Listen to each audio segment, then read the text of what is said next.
سلام. با این لوکیشن متفاوت گفتم که این بلاگ رو شروع کنم.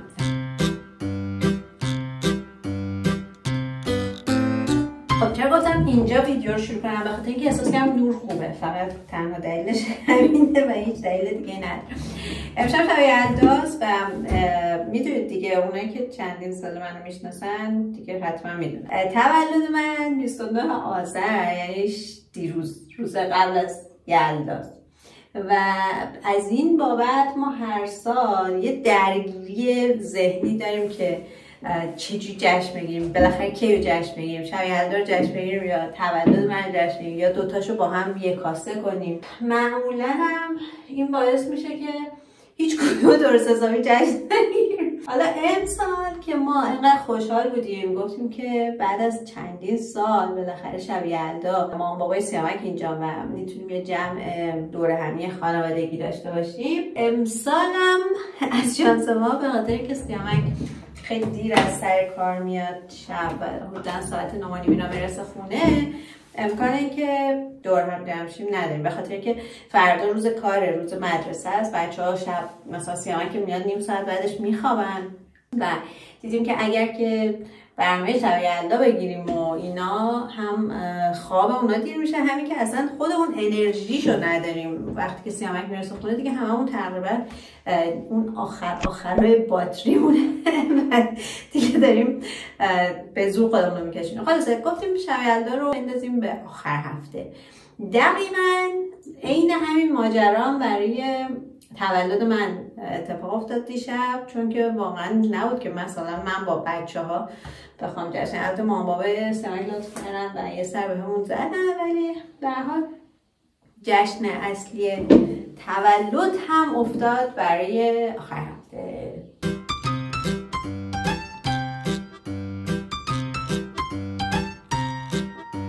تو اون لوکیشن رژ لب نداشتم، مجبور شدم جا بیارم. این البته رژ لب نیست، بالم لبه. اول بهتون بگم امروز با اینکه روز وسط هفته است، امروز پنجشنبه است، ولی یارا نرفته مدرسه به خاطر اینکه آقا اینی که به من گفته پشتت گرد داره میشه، خیلی منو دچار وسواس فکری کرده. به همش خیلی حواسم هست. البته از یه بابت هم ازش تشکر میکنم، ولی خب به هر حال رو کیفیت زندگیم تاثیر گذاشته، چون هی تو فکرشم. خب چی می‌خواستم بگم؟ یارا نرفته مدرسه و به خاطر اینکه دیشب از گوش‌درد چند دفعه از خواب بیدار شد و ما هم فکر کردیم که احتمالاً مگه بر مدرسه هم یا گوش‌درد خواهد داشته، این که به هر حال دیشب بد خوابید و اینا و نفرستیدمش. گفتم یه عدسی درست کنم برای ناهار. من یه مشکل دارم، شاید به راهنمایی شما احتیاج داشته باشم. یاروش یه دقیقه صداش کم می‌کنی، کمتر حرفم که تمام شد دوباره زیاد کن. خب راهنمایی که ازتون میخوام اینه. برنامه ما اینطوریه: یارا ساعت 12:30 از مدرسه برمیگرده، هیلا ساعت 3:30 برمیگرده و سیامک هم حدودا 9:30 شب برمیگرده. هیلا توی مدرسه چیزی که بشه گفت غذا و حالت ناهاری داشته باشه نمیخوره. حالا مثلا شاید چه میدونم یه سیمیتی، یه کیکی، کاپ کیکی، همچین چیزایی. وقتی یارو از مدرسه میاد، خب یه خورده گرسنه نشه، من یه چیزی اسنک توری بهش میدم، بعد شروع میکنم ناهار درست کردن. ناهارمون ساعت همون 3:30 که هیلا میاد از مدرسه آماده میشه و همون موقع میدم به بچه‌ها و میخورن. بعد از اون طرف ساعت 3:30 که ناهار خوردن دیگه، ساعت مثلا 7:30 که قبلا شام میخوردن دیگه گرسنه‌شون نیست و شام میمونه برای همون موقع که سیامک میاد از سر کار ساعت 9:30 اینا. بعد فکر کنید شام میخورن، بعد نیم ساعت بعد سنگین میخوابن. یه خورده گیج و خود منم این وسط اصلا راستش واقعا بعضی روزا یادم نمیاد که کدوم یکی از این وعده ها رو باهاشون خوردم و کدوم یکی ها رو نخوردم و بیشتر با همین حلوله و اسنک و این چیزای این بین اینا سیر میکنم خودم. یه خورده گیجم، یعنی یه خورده اصلا با سیستم غذایی این مدرسه و اینا گیجم.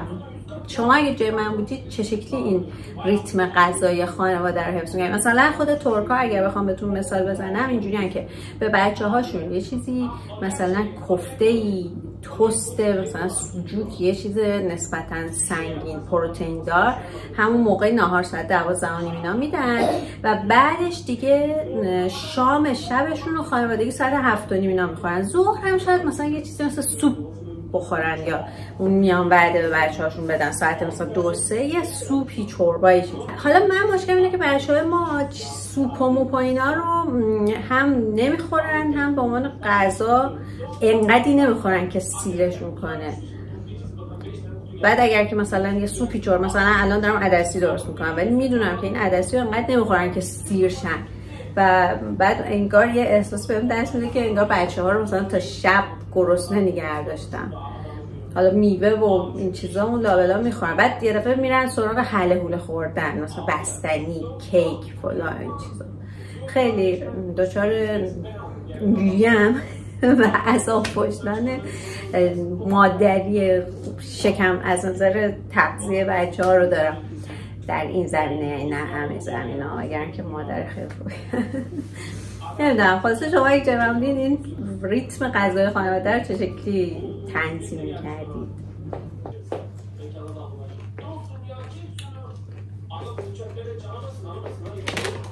یاره نمیذاره که اینجا ما حرف بزنیم با صدای تلویزیونه. یه با آنزه میخواستم بگم امسال باز دور اومدم اینجا که نور از همه جا بهتره. امسال که من اینستاگرام ندارم، راستش واقعا هر سال دلم میخواست که بدونم که این اگر که اینستاگرام نبود چند نفر تولد آدم رو یادشون میمون که تبریک بگم. از قبلش هم فیسبوک، مثلا از همون موقع من فهمیدم که این فیسبوک و اینستاگرام نباشه واقعا شاید تعداد انگشت شماری آدم روز تولد آدم رو یادشونه. دقیقا امسال که من اینستاگرام ندارم همین اتفاق افتاد و دیروز واقعا شاید به اندازه انگشتای دست خانواده‌ام و اینا یادشون بود و به هم تبریک گفتن و بابای سیامک یه پست برام گذاشته بود توی اینستاگرام ظاهرا و از اونجا هم باز دوباره یه عده یادشون افتاد. اما 99% تمام اون مسیجایی که سال قبل میگرفتم نگرفتم. واقعا نه اونقدر برام مهم نبود، فقط خواستم به عنوان فکت بهتون بگم که شما اگه اینستاگرام نداشته باشید یه روزی مطمئن باشید خیلی ها تولد رو یادشون نمونه. مثلا لباسم عوض کردم که کمتر گرد سر بیام. من قبلا که عدسی درست میکردم پیاز داغ درست میکردم میریختم تو عدسی، سیب زمینیارم کوچولو نگینی خورد میکردم میریختم تو عدسی با ادویه و نمک فلفل و نمیدونم زیره و اینا که نفخشو بگیر. بعد نمیدونم توی یکی از همین ویدیوهای رندوم توی اینستاگرام جایی دیدم که یه خانومی یه جور دیگه درست کرد. یه بار امتحان کردم و احساس کردم که ایده جالبیه. چیکار کرد؟ اینجوری که الان میخوام بکنم. موقعی که داره عدس میپزه یه دونه سیب زمینی درسته رو انداخت اون تو که بپزه با عدس و بعد وقتی خوب پخت اونو آورد بیرون. توی یه ظرف توی یه تابه دیگه پیاز داغ، یه قاشق رو و اون سیب زمینیه رو له کرد با یه سری ادویه و هر چیزی که میخواد توی عدسی باشه. بعد اونا رو که میگم سیب زمینی له شده، پیاز داغ و رو با ادویه ها رو دوباره ریخت توی خود عدس که در حال پختن بود. خیلی عدسی لابدار جالبی شد و من دیگه از اون به بعد با این تکنیک درست میکنم. خواستم به شما بگم شاید شما هم بعدتون نرد که امتحانش کنید. آدم خوبه دیگه، هر چیزی که یعنی نباید آدم روی چیز موضوعی بگه که همین چیزی که من هستم یا همون کاری که من میکنم بهترینه. واقعا شاید یکی یه کار رو روش بهتری داشته باشه و آدم میتونه ازش یاد بگیره. این سیب زمینی این تو البته هنوز خوب نپخته. من موقعی که این عدس رو گذاشتم بپزه فقط بهش نمک و یه ذره زردچوبه اضافه کردم و یه کمی زیره.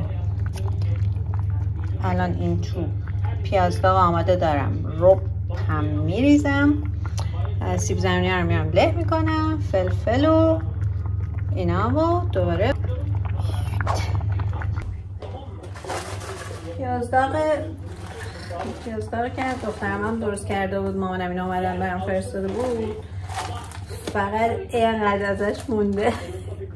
خیلی ناراحتم. ای کاش واقعا نزدیک بود و میتونستم ازش خواهش کنم برام پیاز داغ درست کنه. به قدری این پیاز داغ کار آدم تو آشپزی راحت میکنه که خدا میدونه. توی عدسی بعضی ها مزه روغن زیتون و بعضی ها مزه کره رو دوست دارم. من اینو میکس روغن زیتون رو کره میکنم چون خودم کره دوست دارم. سیامک روغن زیتون.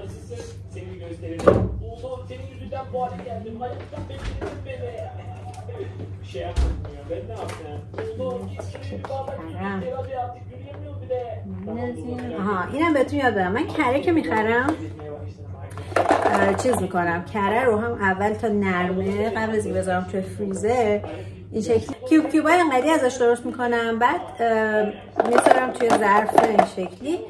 اون وقت برای استفاده توی غذا خیلی راحت تر دیگه. تا مثلا یه قالب کره بزرگ دارید میخواید اونو از فریزر در میارید بکنید، خورد میشه، هر بار یه تیکه ازش یه اندازه مختلف در میاد. اینم اینو استفاده میکنم، اینم به شما منتقل کرده باشم. 5 تا پیاز داغ آماده دارم دیگه. شما ولی پیاز داغ قبلش درست کنید، بعد رب بریزید. رب هم زیاد نه، یه نصف قاشق چای خورید. میدونم که بعضیا توی عدسیشون زعفرون هم میریزن، من الان دیگه فکر نکنم بریزم.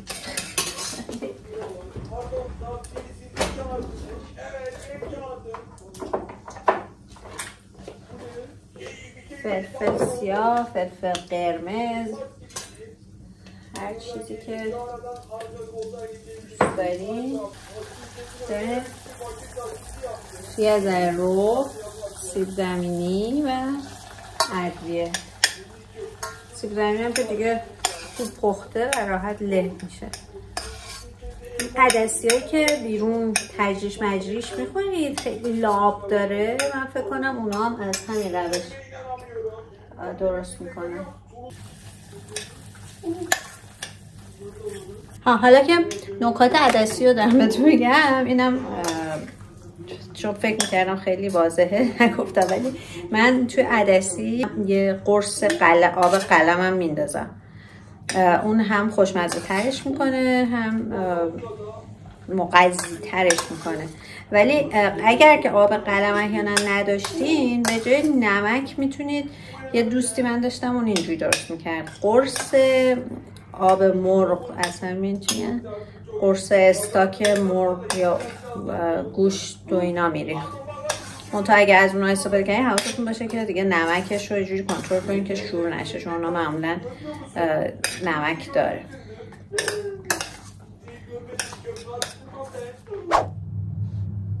خب ساعت 7 شب و شب یلداستی گفتم و از شما چه پنون اومدم اعتراف کنم که یکم دلم گرفته.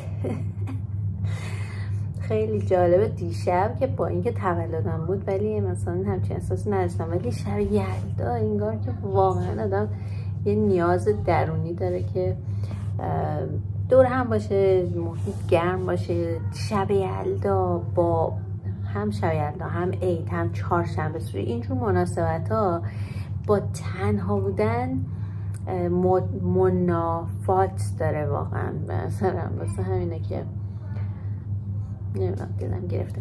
من فکرم که یه ذره مثلا امشب حالا یه ذره خاص‌تر از همیشه باشه، چون واقعا هر جوری فکر کردیم با سیامک دیدیم که کار خاصی نمیتونیم بکنیم، ولی من فکر کردم که خب حالا همون شامی که قرار درست کنم یه غذای ویژه تر باشه، به خاطر همین ترچین درست کردم. ترچینمونم یکم دیگه حاضر میشه. حالا موندم شما بچه ها رو بدم، صبر کنم سیامک بیاد.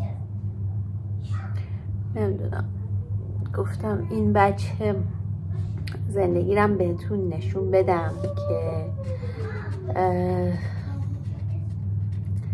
که بعضی وقت سخته دیگه. یعنی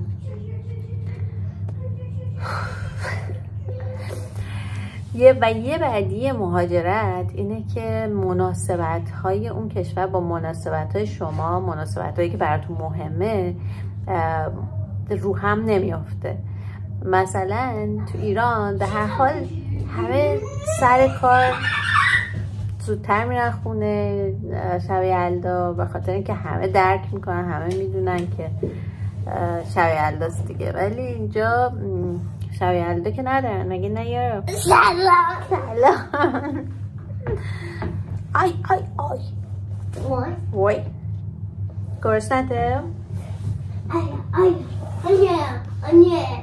شما چه احساسی دارید امشب؟ بعد هیلا با düşünüyorum. آها، هیلا فردا امتحان ماتماتیک داره. من هیچی. مثلا یکی از چیزایی که همین دقیقاً مصداق همین توی ایران، هیلا خانم میدونستی شب یلدا هیچ معلم فرداش نمیگه امتحان میگیرن، ولی اینجا معلمت نمیدونه که امشب شب یلداست. آره. نه؟ منم نمیدونم. امسال نمیدونی ولی هر سال بهتون میگفت. اشکال نداره، بابا که اومد یه جشن سری میگیریم. منم هیچ خبری ندارم. از چی خبر نداشتی؟ از شب یلدا. امشب دیگه. آخ تو شب یلدای منی، دیوونه دوست داشتنی. میخواین با هم یه خورده برقصین؟ نه bia با هم. چی با تومبالا بازی کنی؟ آره. وقتی که بابا اومد. وقتی بابا اومد؟ بله یاره. Hadi şimdi de elma keselim. elma؟ Canım çekti. سیب میخوای؟ سیب که بهت دادم حساب شد. من واسه شام. bakıyor. آها بیاین با هم بذارین انار دون کنم. موافقین؟ واسه انار.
قشنگم کی آورده؟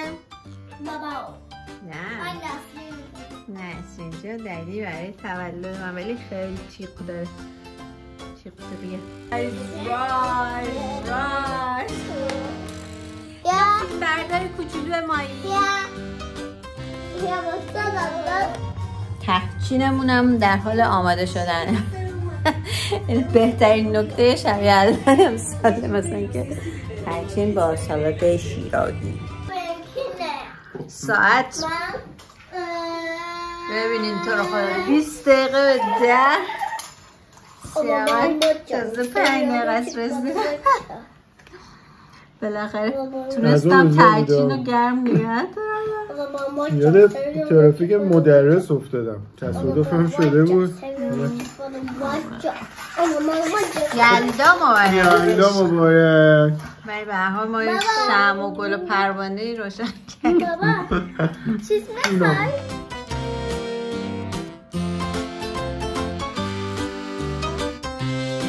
میخوام فال حافظ بگیرم.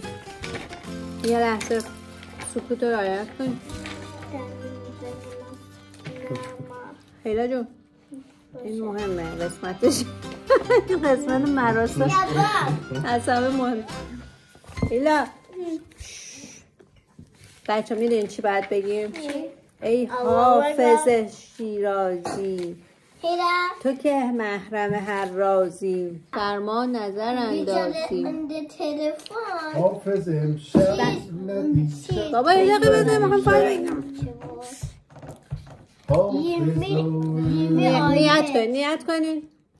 نیت کنین یعنی چی هیلا؟ یعنی یه سوالی مثلا تو برینت بکن. حالا تا شام میکنی من آهنگ پیش زمینی میدم. حافظ تصدقی